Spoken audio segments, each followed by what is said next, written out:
Well, as you know, climate change affects the planet already now. We know that from all the reports that the Intergovernmental Panel on Climate Change has produced over the years. The fifth assessment report of the Intergovernmental Panel was very clear because it identified displacement as one of the trends that is projected to increase. So we know that displacement will occur as a result of factors that can be related to climate change, environmental degradation. How many people are already displaced by climate today? I think it's important to bear in mind, if one looks at the statistics over the last couple of years, we had on average about 26 million people who are displaced as a result of natural disasters. And they are often, and most of them, are actually displaced internally.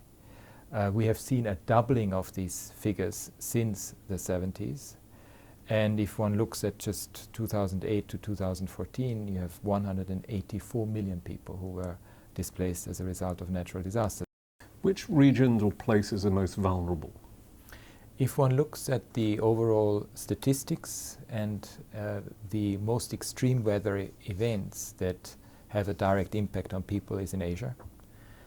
You have 9 out of 10 people displaced in Asia as a result of natural disasters last year, for example. And obviously the developing countries are most affected by it because as a result of a combination of factors, including lack of governance, lack of preparation, not enough funds available for disaster risk reduction. What makes one place more vulnerable than another to the effects of this? Well, it is the effects of how governments and communities respond to natural hazards. And if you have an extreme weather event, if you have a functioning governance structure in place, if you have prepared well, if you have contingency plans in place, if you have national adaptation plans in place, you obviously are better equipped to deal with the forces of nature. If you have lack of funds, if you are in a marginalized area of your country, if you do not have a system in place that responds and prepares for it, that doesn't even take it into account in the first place, you can imagine how the most vulnerable people will be doubly vulnerable, and they will move because to survive. Are there positive examples that the international community can look to of countries, places, regions that are preparing, that are mitigating already for the effects of climate change? You have, especially in Asia, a very robust system in place in Bangladesh. I mean, for example, they are obviously used to unfortunate flooding that becomes part of their daily existence or their yearly existence. You have similar preparations in place in Vietnam, for example, or in other parts of Asia because of in the Philippines. You have other parts in the world where indeed these preparations are not yet at the level of being able to deal with the consequences. The Syria conflict is probably the biggest conflict of our times in terms of the displacement it's currently causing. But to what degree is climate change a factor in that? Actually, if you go deeper and analyze causes of conflict and violence today, you will often see a combination of factors that are behind most of these conflicts. If you look at Iraq, Darfur, Sudan, if you look at Somalia, if you look at also Syria, you will often find changes in the environment, drought, desertification. You will see a scarcity of food, a lack of availability of livelihoods, which then trigger population movements. In Syria, for example, you had years of drought before the conflict broke out.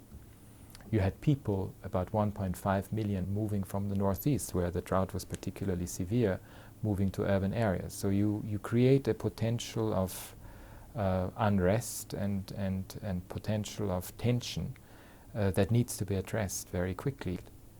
The term climate change refugee is not something that's defined in international law. Is that a problem? Well, we have one definition, which is the definition that is contained in the 1951 Convention. It does not cover people who are displaced as a result of environmental degradation, natural hazards, or otherwise.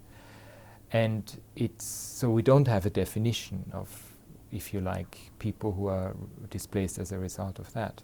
So you have the phenomenon, but it's not yet defined in international law. So we hope very much that the Paris conference, the Conference of Parties 21, will look at human mobility as well and take it into account.